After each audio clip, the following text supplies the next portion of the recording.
गे सखी। हाँ दुहनु जो बाना दुख सैया चौकाठी। जहिया से ससुरा में लहे गे सखी, दुहनु जो बाना दुख सैया चौकाठी। गछि के तनो मलाई नहीं खाओगे, खाली ऊह पर रहो कर दहोगे। मंगरतिया में चार बेर रहोगे, खाली ऊह पर रहो कर दहोगे।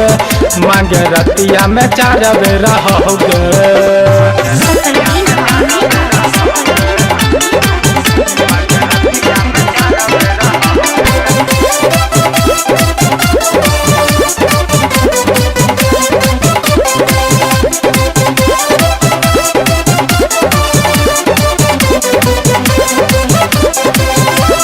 नहरा के पोसल पालल हमर जवानी, झेल नहीं पाबी सखी साई के परेशानी।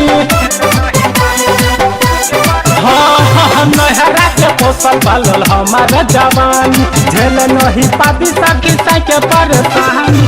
कितना बताबो सखी हम समझाइबो, बेरी बेरी हटावा दे जोबन से हटाइबो। करी मेहनत मुँह फेर छोगे, खाली ऊह पर रहो कर दहोगे।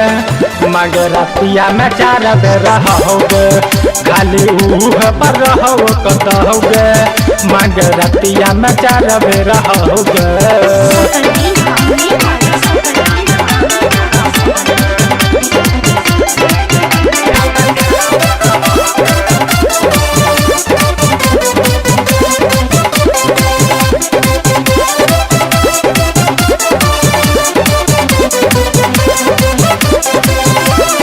हमरा से सखिया गया न सहै तो हमहू छी खेलल मगी जह कब तहिबो।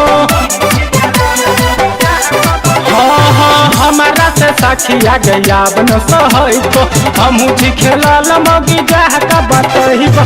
केतना छो सखी है गे पिया हमर पानी में, देख ले बया हिसाब रोहित सोवनी में। कहो राहुल मिथले से चाही होगे,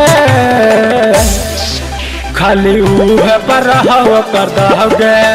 मंगरतिया में चार बेर रहोगे, खाली ऊह पर रहो कर दहोगे। मंगरतिया में चार बेर रहोगे।